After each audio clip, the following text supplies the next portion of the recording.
Bem-vindos, meu irmão, minha irmã, todos vocês estão ligadinhos aí na TV Aparecida. Que alegria estarmos aqui mais uma vez reunidos em comunhão. E em comunhão para a gente aprofundar cada vez mais a palavra de Deus, essa palavra tão importante. Ela nunca passa, nunca passará, e essa palavra é sempre o canal de comunicação de Deus, não apenas para as gerações que já passaram, mas para todas as gerações humanas da história. Deus fala e Deus quer ser escutado e ao mesmo tempo Ele quer a nossa resposta à palavra dEle. Aí está a nossa Bíblia Sagrada, tão importante, aquela importância que eu costumo dizer, cada cristão, cada católico deve ter a sua Bíblia, não para enfeitar uma estante, mas para estar aí a seu lado, sempre servindo de alimento para a sua vida, de luz, para a caminhada de cada dia, para os nossos pensamentos, para aquilo que a gente decide, para aquilo que a gente faz.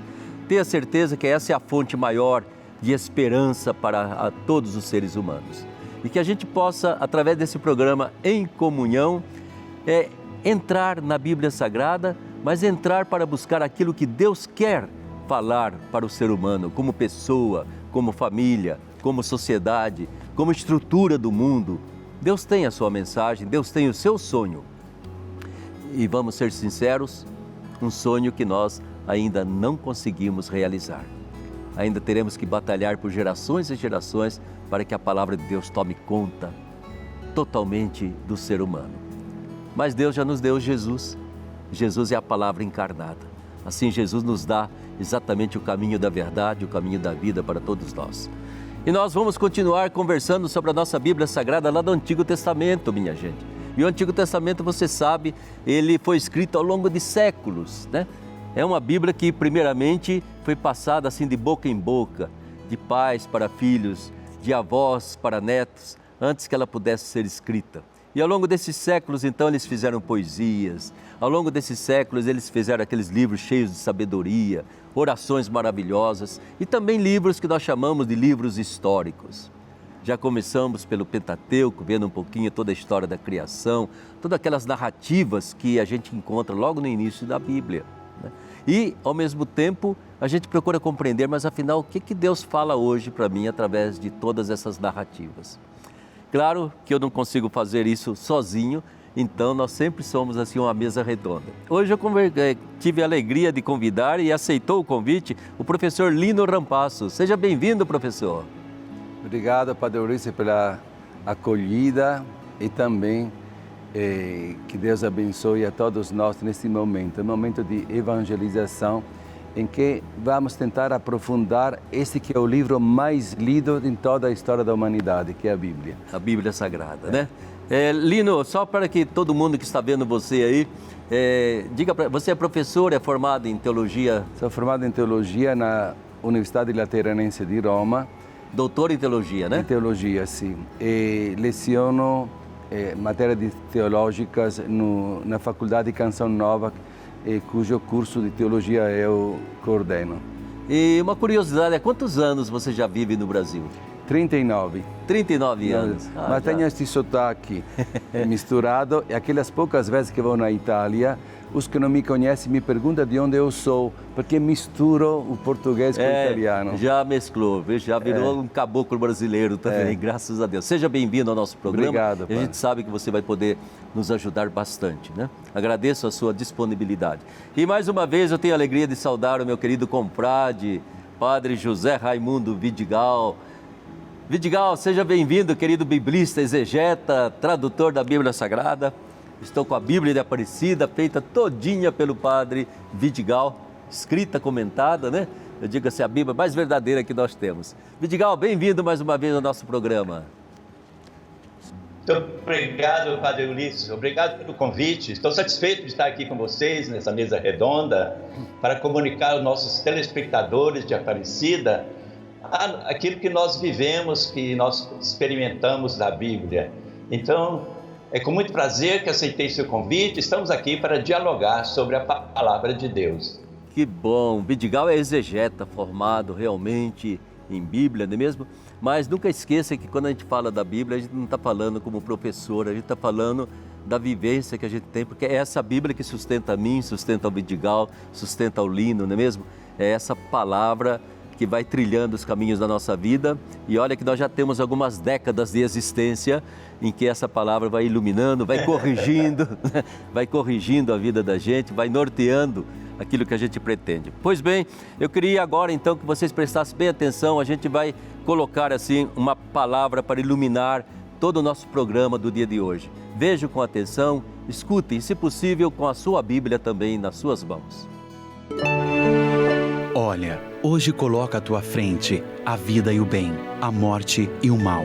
Por isso te ordeno hoje que ames Javé teu Deus, que andes nos seus caminhos e guardes seus mandamentos, suas leis e seus costumes, para que vivas e te multipliques. E Javé teu Deus te abençoe na terra em que vais entrar para dela tomar posse.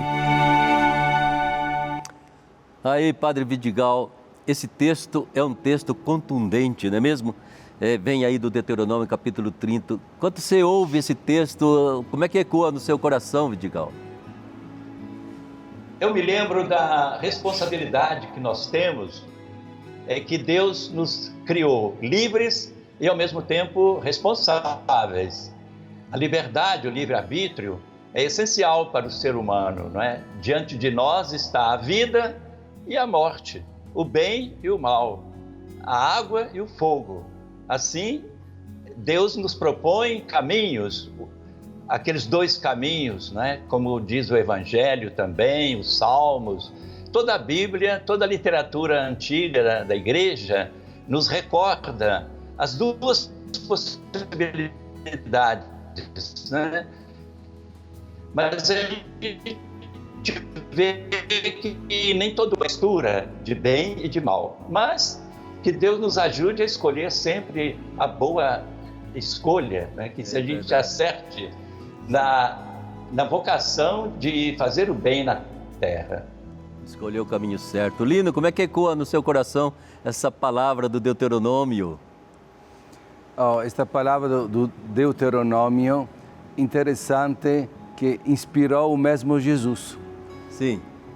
Aquela frase que nós citamos muitas vezes: o homem não vive somente de pão, mas de toda palavra que sai da boca de Deus. Sim. É tirada deste texto muito interessante, sobre o qual hoje nós vamos discutir, que mostra que há uma série de reflexões que, a partir do Deuteronômio, continuam nos livros sucessivos que nós iremos analisar.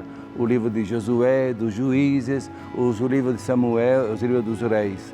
O ponto de partida é o Deuteronômio. O Deuteronômio será como que a ponte entre aquilo que chamamos de Pentateuco, os 4 livros anteriores, Gênesis, Êxodo, Levítico, Números, e os sucessivos, um total de 9 livros que nos ajuda a entender. Este livro do Deuteronômio mostra o ideal da aliança.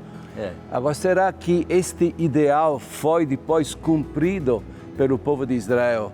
E nós iremos ver toda uma série de falhas, de infidelidade do povo de Israel diante deste ideal. O padre Vidigal falava desta liberdade que nós temos. Agora, esta liberdade estamos usando bem ou estamos usando mal? No fundo, os livros que seguem o Deuteronômio mostram a fidelidade e a infidelidade a esta palavra que Deus nos propõe. Certamente, vocês podem perceber que a palavra de Deus, entende? Ela vem e se propõe a nós. E a escolha entre a vida e a morte, né? Entre o bem ou o mal, é uma escolha que a gente faz, eu diria assim, entre a palavra de Deus e a palavra dos homens. Qual que prevalece na minha vida, qual que é decisiva naquilo que eu penso, na minha ideologia, naquilo que eu faço, nas minhas decisões. É muito importante perceber, porque o Deuteronômio, ele já traz para nós uma meditação sobre tudo aquilo que Deus havia revelado, né? Na Torá, em todo o Pentateuco. É muito importante perceber, você faça a sua escolha. E a verdade, meu querido irmão, minha querida irmã, é que por mais condicionamentos que a gente tenha na vida da gente, sempre há um espaço de escolha, sempre há um espaço de responsabilidade pessoal, de responsabilidade social dentro da história da humanidade. As coisas não acontecem simplesmente por acaso, mas muitas vezes são passos que a gente vem dando, na direção certa ou na direção errada. É claro que as consequências virão. E é impressionante como, por exemplo, nesta pandemia, às vezes a gente tem essa triste ideia de querer atribuir a Deus, né? Quando muitas vezes são consequências de escolhas mal feitas há muito tempo. E desaba sobre nós uma catástrofe, né? Então é muito importante. Palavra de Deus é uma palavra que oriente a história da humanidade, porque Deus está dentro da história. E aqui eu já queria perguntar aí para o padre Vidigal e para o professor Lino, quando a gente fala na Bíblia em livros históricos, é a mesma coisa que aquilo que nós chamamos de história dentro da ciência moderna, ou tem algo de diferente? Ou é simplesmente uma novela, como passa nos nossos canais aí, que se faz aí uma história da Bíblia, se faz uma novela imensa e ali aparece de tudo, né? O que é o significado, por exemplo, de livros históricos da Bíblia, Vidigal? Interessante constatar que a Bíblia hebraica não conhece essa terminologia, livro histórico. Sim. A Bíblia hebraica está dividida em 3 partes: Torá, Nebiim, Ketubim, que significa a lei, os profetas e os escritos que sobraram, né? Então, aquilo que nós chamamos de livros históricos seriam os livros que contam alguma história. E também no Novo Testamento nós temos os evangelhos, os Atos dos Apóstolos. Mas, como eu digo, chamar livros históricos não é exatamente científico, porque o Pentateuco mesmo é uma grande história. O Êxodo, né? A caminhada para a Terra Prometida, tudo isso é uma história. Os patriarcas mesmo. Então, nós lembramos que a história na Bíblia é uma história sagrada, é uma história lida teologicamente. Então, com essa ressalva, sim, nós podemos dizer que os livros históricos, por exemplo, Josué, Juízes, Samuel e Reis, pertencem realmente a uma história. Ah, certamente, né? E aí, Lino, é exatamente isso, né? Se não é cientificamente histórico, o significado de dizer isso aqui é um livro histórico. Eu penso principalmente, o pessoal olha muito assim para novelas, para aquilo tudo, né? E ainda pergunta, aconteceu tudo aquilo, padre? Eu falei, é história, não é tudo história não, né? Realmente, né, Lino, a Bíblia foi sendo elaborada ao longo de séculos, né? Exatamente. A Bíblia foi primeiramente oral, não foi alguém gravando, fazendo, né? E como é que você vê essa dimensão do histórico da Bíblia e da mensagem, que eu acho que é mais importante do que o próprio fato? A partir de fatos históricos tem uma mensagem, uma reflexão sobre fatos históricos que aconteceram. Naturalmente, não é no sentido de hoje. Vamos fazer um pequeno exemplo. Não sei, o Evangelho de Mateus está estruturado em 5 grandes discursos de Jesus. Sim. Será que Jesus fez só 5 discursos? Se fosse hoje, olha, o presidente da República falou, abre aspas, tem que colocar as mesmíssimas palavras, até nas vírgulas o que ele está falando. Este é o nosso critério histórico atual. Antigamente não era desta forma, mas certamente há uma fidelidade básica, mas o mais importante é a mensagem que parte desse fato de história. Agora, uma coisa interessante que falou o padre Vidigal, ele fez uma referência à divisão da Bíblia conforme os judeus. Nós temos várias divisões. Então, os judeus, o padre Vidigal falou corretamente. Sim. Agora, nós católicos e os evangélicos, bom, já falou dos judeus, os católicos, por exemplo, reconhecem alguns textos da Bíblia que não se encontram nas Bíblias evangélicas. E quais são estes textos? É que havia muitos judeus que moravam em Alexandria do Egito, já falava grego, não falava mais hebraico, sentiram a necessidade de ler a Bíblia e chamaram, segundo a tradição, 70 estudiosos que traduziram toda a Bíblia do hebraico para o grego. Só que além de traduzir, acrescentaram outras composições, 7 composições, os assim chamados deuterocanônicos, que os protestantes não aceitam, nem os judeus colocam, e nós católicos e os ortodoxos também colocam. Então, para dizer, existem várias maneiras de classificar os livros da Bíblia. E tudo isso, é claro, é muito importante já de imediato dizer, nunca você vai ler a Bíblia ao pé da letra, né? Mas eu vou buscar o que é que Deus quer comunicar através dessas narrativas, é o mais importante. O que é que Deus quer me ensinar, quer ensinar à humanidade, né? Isso é muito mais importante do que tomar ao pé da letra, achar, nossa, isso aqui aconteceu mesmo, foi desse jeito. Não, não é dessa forma que se lê a Bíblia. Pois é, minha gente, nós já passamos lá pelo nosso Pentateuco, pelo nosso Gênesis, Êxodo, Levítico, Números, estamos aqui olhando um pouquinho Deuteronômio, mas hoje também a gente quer falar um pouquinho sobre o livro, bonito livro dos Juízes, Josué, Samuel, ou seja, a gente vai entrando numa história de um povo que está caminhando, né? E esse povo que vai chegando à Terra Prometida e esse povo que vai se organizando a partir da sua aliança no Sinai, dessa libertação do Egito. E aí eu queria perguntar mais uma vez aí ao Vidigal, não é mesmo? Quando a gente fala exatamente assim, livro de Samuel, tem 2 livros, Reis, também 2 livros sobre reis, né? Juízes, são realmente, Vidigal, livros históricos da Bíblia? Que nome, né? Aliás, você já falou, mas o que a gente pode captar dessa história inicial, dessas 12 tribos que a partir de um determinado momento se torna o povo de Israel do Antigo Testamento, o povo que nos precede na fé num só Deus verdadeiro? É interessante a nomenclatura dos judeus, porque eles chamam esses livros de profetas anteriores, porque Isaías, Jeremias, Ezequiel são os profetas posteriores. Bem, então, em que sentido esses livros são proféticos? Eu tenho aqui 4 motivos. Primeiro, a tradição judaica atribuía esses livros, Josué, Juízes, Samuel e Reis, a profetas, como se Samuel fosse o autor do livro dele e Jeremias o autor do livro dos reis. Segundo motivo, esses livros aparecem muitas vezes profetas no meio dessa história, né? Nós temos Natã, nós temos Gade, Elias, Eliseu, Isaías aparece também. Um terceiro motivo seria que há muitos pontos em comum entre esses livros que nós chamamos de históricos e os livros dos profetas. Jeremias, Isaías, muitas vezes têm paralelos no livro dos reis, né? Um último motivo, mais que uma história, esses livros são teologia da história. Então não é realmente uma história no nosso sentido, é uma teologia lida com fé. Isso, eu creio que Padre Vidigal nos deixa muito claro, entende?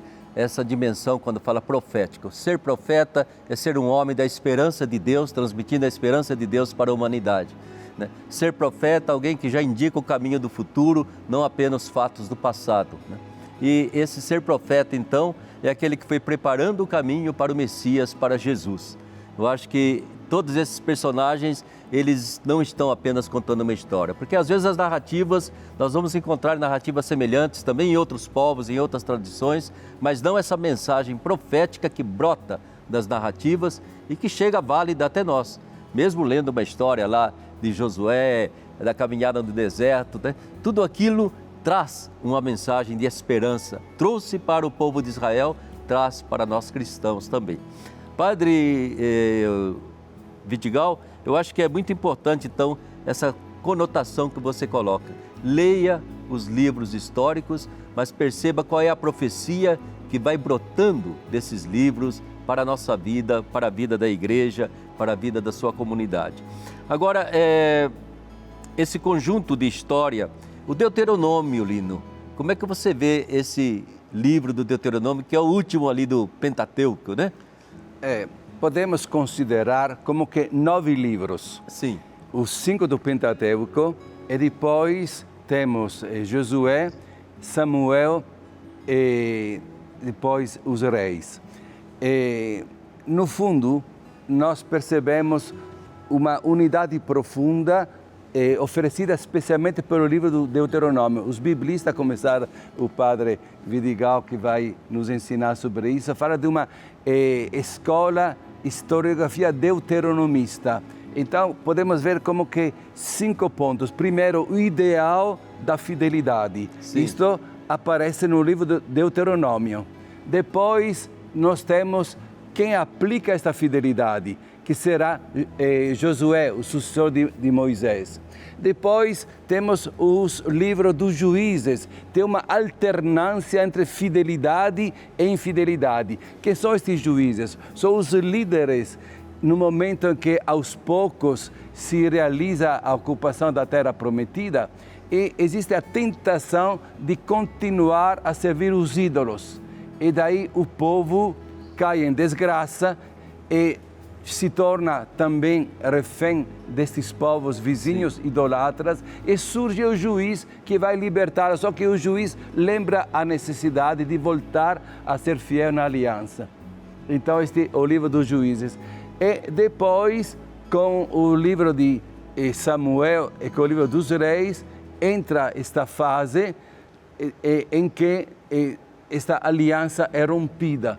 Não existe uma fidelidade e o povo irá até o exílio de Babilônia. Então, nós temos este bloco, poderíamos dizer que o Deuteronômio é a passagem entre os 4 livros anteriores, Gênesis, Êxodo, Levítico e Números, e depois os posteriores que, como falou corretamente o padre Vidigal, são chamados de profetas anteriores. É um bloco. Este bloco que chamamos de escola deuteronomista. Esta lei proclamada de uma maneira maravilhosa nos 4 discursos de Moisés que encontramos no livro do Deuteronômio, está sendo aplicada ou não?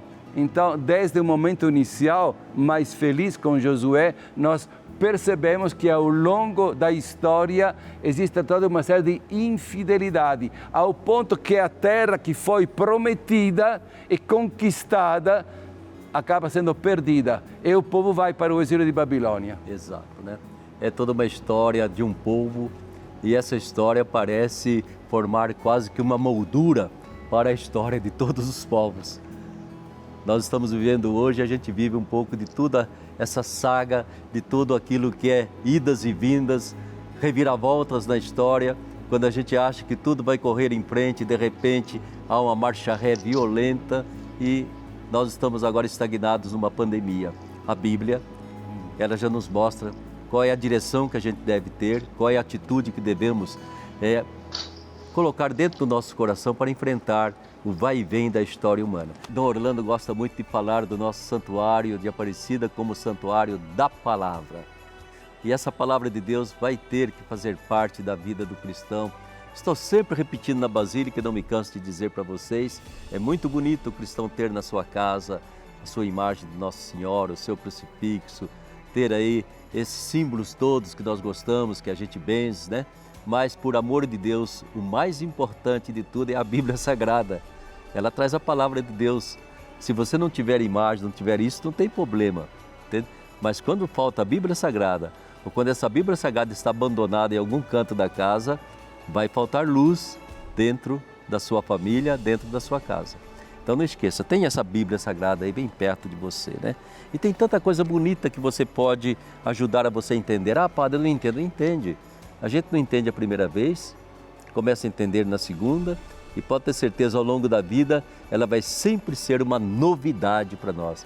É uma palavra que ela nunca vai se envelhecer jamais, né? E o padre Vidigal escreveu inclusive um livro bonito pela editora Santuário, 100 perguntas e respostas sobre a Bíblia Sagrada, que nos ajuda a atravessar um pouco alguns textos, algumas narrativas que poderiam eventualmente trazer dúvidas para a gente. Então procure conhecer a Bíblia, gente. Procure conhecer. Na Bíblia, Deus conversa com você e você conversa com Deus. E não vai ser aquele papo fiado, não. Vai ser uma conversa substancial que nos enche totalmente dessa maravilha que é o amor que Deus tem por nós. E nós voltamos então a conversar com o professor Lino, com o nosso querido padre Vidigal. E eu gostaria de, nesse momento, a gente entrar um pouquinho naquilo que é, digamos assim, essa mensagem que nos vem já do livro dos Juízes, porque o povo de Deus, libertado do Egito, faz uma aliança com Deus aos pés do Sinai, recebe os 10 mandamentos, começa a caminhada, consegue entrar, porque afinal todo ser humano tem direito a um pedaço de terra desse mundo e Deus prometeu que esse povo teria a sua terra, consegue entrar naquela terra prometida e começa a se organizar. E nessa organização surge a figura dos juízes. Padre Vidigal, essa figura dos juízes, qual o sentido delas na história desse povo? Como é que você vê a figura nesses livros e daqueles juízes que pelo menos constam aí na Bíblia Sagrada, que é interessante porque vem desde heróis musculosos como Sansão, né, até uma mulher chamada Débora, e lá vem Gedeão também, que é uma figura bonita entre os juízes. Qual é o papel, a missão desses juízes, tal como nós encontramos nesses 2 livros dos juízes, aliás, nesse livro dos juízes? Alô, Padre Vidigal? A palavra juiz pode nos levar a algum equívoco, não é? Porque a gente pensaria logo em alguém que dita leis, Sim, que dá sentenças. Propriamente, juiz é um libertador. É alguém chamado por Deus para resolver uma situação de calamidade, né? Esse sim. livro tem quatro etapas. A etapa do pecado de Israel, a etapa da punição através de um povo que invade o território. A terceira etapa, o povo clama a Deus amargurado, né, para a libertação. E a quarta etapa, Deus manda um salvador, né, que pode ser Jefté, Gedeão, Abimeleque, que quis até ser um rei, né? Ou como você falou, uma mulher chamada Débora, junto com Baraque, e um herói, né? E eles realmente foram líderes de uma batalha, né, de libertação do povo. Esse livro eu acho muito bonito porque mostra a fraqueza de Israel e a paciência de Deus, como Sim. Deus é constante, né, em libertar, em dar ao povo aquela salvação que o povo precisava na hora certa. Sim, isso é importante, né? Lino, como é que você vê esse livro dos juízes e essas personagens que aí aparecem nessas narrativas? Antes de tudo, é importante ressaltar a observação que fez o Padre Vidigal, o conceito de juiz, que é diferente do nosso conceito. Verdade. Estamos em uma outra cultura. Depois, um outro ponto que se fala de livros históricos, vamos também a datas históricas, que período eles viveram. Eu tenho aqui a Bíblia do Padre Vidigal, ele indica a partir mais ou menos do ano de 1200, dura quase 200 anos, até o aparecimento do último juiz. 1200 antes de Cristo, né? Antes de Cristo, claro. Muito, ótimo, padre. E dura quase 200 anos até o aparecimento depois de Samuel, que vai consagrar os 2 primeiros reis, Saul e Davi. Então, é importante isso. Agora, do ponto de vista de mensagem, percebemos esta alternância entre a fidelidade e a infidelidade. Aliás, o ponto de partida muitas vezes é a infidelidade. O homem pecador se mostra também, é a infidelidade não simplesmente de um indivíduo, mas de todo um povo. Então, esta infidelidade só produz desgraça.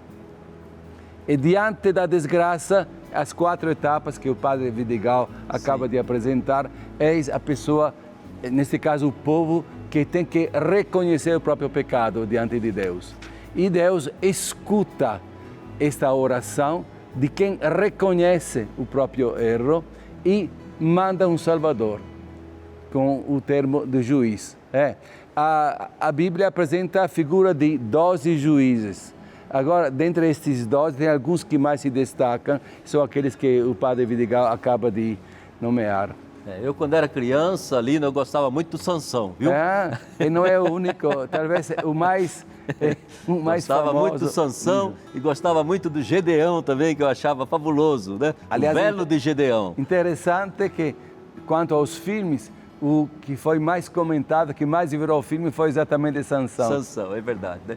Mas eu tiro uma mensagem assim, aí Vidigal e Lino, vocês podem comentar, uma mensagem que, para mim, ela é muito atual ainda.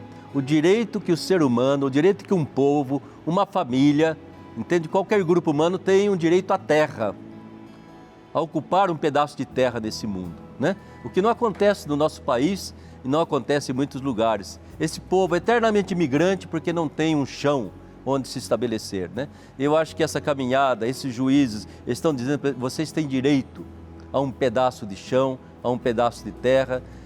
esse povo israelita que viveu escravo, apesar de ter se afastado da sua terra, eles voltam, eles têm direito, né? E tem que ser cedido para eles um espaço para que eles possam viver. Não pode tudo ser uma fazenda, uma plantação de uma só pessoa, de um só povo, de uma só tribo. Todos têm direito a um pedacinho de chão. Nasceu nesse mundo, tem direito a um lugar, tem direito a plantar e a comer, né? Eu acho que já começa aí essa grande lição do direito do ser humano ter um pedacinho de chão nesse mundo e que esse chão não pode ser cercado por poucas pessoas. Então, nesse sentido, eu vejo uma continuidade entre esta mensagem que o Senhor está dizendo, que está atrás desse direito da terra que tem o povo de Israel, até o Novo Testamento, até a doutrina da igreja. A igreja fala da destinação universal dos bens. É verdade. Todo mundo tem direito, e se puder fazer referência a um grande doutor da igreja, Santo Tomás de Aquino, ele diz na Suma Teológica que nós temos a propriedade privada por direito positivo, não por direito natural. Porque por direito natural a terra pertence a todos. Todos. E o Papa Francisco, na última encíclica Fratelli Tutti, fala disso, volta, diz, o direito natural primário é ter a terra. Depois, secundário, vamos dividir, vamos fazer um contrato de compra, de venda, etc. Isso. Creio que é muito importante. Vidigal, realmente a gente pode tirar essa mensagem, entende? Quando nós falamos em terra prometida, quando nós falamos nesses juízes, tentando já mediar todas as situações que aquele povo passava, muitas vezes de infidelidade à aliança. A infidelidade à aliança, no final, é que o povo não cumpria os 10 mandamentos, né? Ia adorar outros deuses, ia se matar um ao outro. Então, de certo sentido, Deus tentando fazer que esse povo conviva. Mas primeiro esse povo tem direito a ter um espaço para conviver, uma terra prometida. Exatamente, porque a terra, afinal, pertence a Deus. E fazendo uso da terra, o ser humano deve sentir-se um administrador, né? É uma pessoa que está cultivando um jardim recebido de Deus. Quer dizer, nós todos somos os jardineiros da terra. E é assim que nós temos que respeitar a natureza. Eu lembro aqui a encíclica do Papa Laudato Si, onde ele mostrou o respeito que nós temos que ter pela natureza, né? Do livro dos Juízes, eu queria ressaltar uma frase que me impressiona muito. Ela está no capítulo 10, versículo 16. De repente diz assim que os israelitas serviram a Deus e Deus não aguentava mais ver o povo sofrer. Sim. Deus não aguentava mais ver o povo sofrer. Porque ele achou mesmo, né, dizendo, eu exagerei na dose, né, como se fosse arrependido de ter castigado o povo daquela maneira. Deus não aguentou ver o povo sofrer daquela maneira, aí mandou o libertador. Eu vejo isso muito bonito, é a paciência de Deus, ao mesmo tempo a misericórdia. É verdade, né? E tudo isso é uma história que, como eu dizia, parece que serve assim de moldura para histórias até atuais na nossa vida. Vamos entrar um pouquinho já nesse povo que, a partir desse período dos juízes, eles entram no período dos reis, os 2 livros dos reis, mas principalmente começando com Samuel, os 2 livros de Samuel, já tentando um outro tipo de organização social, um tipo de monarquia. E essa história da monarquia, a impressão que eu tenho, Lino, é que já não agradou a Deus logo de cara, né? Exatamente. Falou, rei, aqui sou eu de vocês. Não há necessidade de colocar... Se vocês vão colocar rei, vocês vão pagar caro essa história. Estamos pagando até hoje, né? Como é que você vê essa entrada dos livros de Samuel, um profeta e, ao mesmo tempo, aquele que unge os primeiros reis de Israel? É a resposta de Deus a Samuel. Você tem que aceitar isso. No fundo, não estão me aceitando, ele não está aceitando a mim, não é que recusa você. E Deus tem paciência com isso, mesmo assim, nós percebemos depois que não será este rei humano que é escolhido, mas será a descendência dele. E nós podemos ver uma ligação aqui entre o Antigo e o Novo Testamento. Quem sabe, quando por um lado, tem a promessa que esta regalidade, esse descendente de rei, será Salvador. E depois o anúncio do anjo a Maria, quando que fala que este é o descendente de Davi que vai salvar. Sim. Então tem esta ligação. No fundo, Deus se serve também de situações humanas para aos poucos preparar a vinda do Salvador. E gostaria até de ressaltar a observação que fez o Padre Vidigal, para mostrar um pouco a ligação entre o Antigo e o Novo Testamento. O Padre Vidigal mostrou esta paciência de Deus. Esta paciência de Deus que no fundo perdoa e salva. E esta manifestação inicial da paciência de Deus se torna total depois com a vinda de Cristo. Então, gente chama... E daí eu estou vendo como que uma possível ligação entre a mensagem do Antigo Testamento e a mensagem mais plena do Novo Testamento. E realmente, não é mesmo? Deus tem uma paciência histórica infinita. Né? Com certeza. Isso é importante. Padre Vidigal, como é que você vê esse livro de Samuel, entende? Essa primeira iniciativa de organizar uma sociedade dependendo de um rei, e parece que foi uma iniciativa que a esperança foi Jesus Cristo, porque eles mesmos viveram séculos e séculos de contrapartidas e controvérsias, de contradições.